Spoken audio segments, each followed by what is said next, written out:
Daytona 500 practice presented by Toyota. Just about 23 minutes to go. Group of Chevrolet is still out there working together. You know, I watch these guys run like this. I'm thinking, pretty optimistic that you think you'll ever be in these kind of conditions. I mean, you know, you think about 40 cars out there at one time, and they're all going to be running 2 and 3 wide. You got the middle, you got the outside guy. And so these are really controlled circumstances. You know, one thing we saw in use for the first time last night in the Can-Am duel was the crash clock. Cars that came to pit road to repair incident damage. 5 minutes from the entrance to pit road to the exit, and they had to get those cars back up to minimum speed to be able to continue. That didn't sound like a lot of time, but boy, the teams were able to make really quick use of it, and it wasn't a factor. What really shocked me and got my attention is when the 48 had damage. Number one, the fender was ripped in half at the seam. I thought there's no way they're going to be able to fix it. Not only did they fix it and get back out there, they did it in 1:40. I thought it seemed like they were on pit road for 10 minutes. Well, it was not a factor, but we'll explore that further as the season goes along. You know, guys, something we've been hearing the drivers talk a lot about at Daytona and Talladega over the last few years is side drafts. So we're going to use our Ford cutaway car. We've got our Fox Aero track. Remember, the rear spoiler is the biggest culprit as far as hurting straightaway speed or hurting drag. So right here, we're going to see this car approaching the lead car, and he's going to pull out.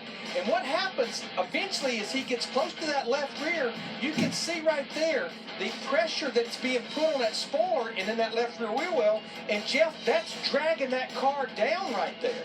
Yeah, so basically the air is coming off of the nose of the car trailing. As he gets up beside, it redirects that air, speeds up that air over the spoiler, inside that fender well. It just creates more drag on that car, and then you pull away from that car and hope that that car doesn't get back to your quarter panel so you can complete the pass. All right, think about it. Think about this, and that's how I thought about it. Everybody wants to get we would like to skew the car to the left, where that spoiler, the right side of that spoiler would be out of the air. We saw that really dramatically, and they made them stop doing it. And now, even now, the spoilers are skewed as far to the left as they can be. So there's less air. There's be more air on this side of the car because that's where the spoiler's been moved to as much as possible, only minutely.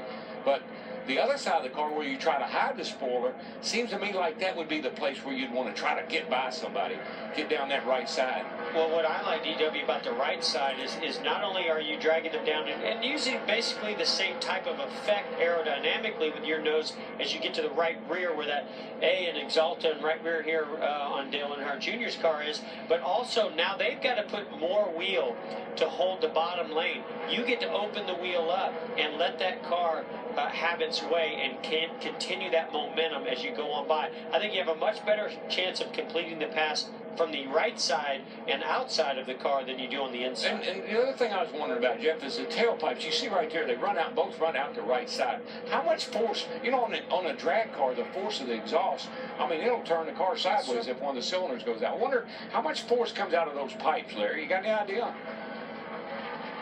I'm sorry, DW. I was looking at something. I was just curious about, you know, both tailpipes run out the right side, right in front of the right front tire.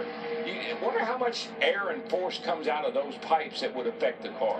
You know, I don't know, but now you do know, I heard you talking about this the other day, you do know why NASCAR mandates them to go out the right side. I know it's a lot more noise in the grandstand, but how many years did we see pipes out the left side, a hot lug nut off the left rear tire with the gas man there fueling the car, and we had several big fires. That's why now the exhaust goes out the right side opposite of where the gas goes in. I know I was talking to one of the NASCAR guys yesterday, and I said, you know, you talk about the wall of noise, but if you think about the right side, the pipes coming out the right side of these cars bouncing off of that wall up into the grandstand, that's a lot louder than what we used to have. Now, we've been watching the Hendrick Chevrolet's practice, but for Casey Kane, who's having an engine change.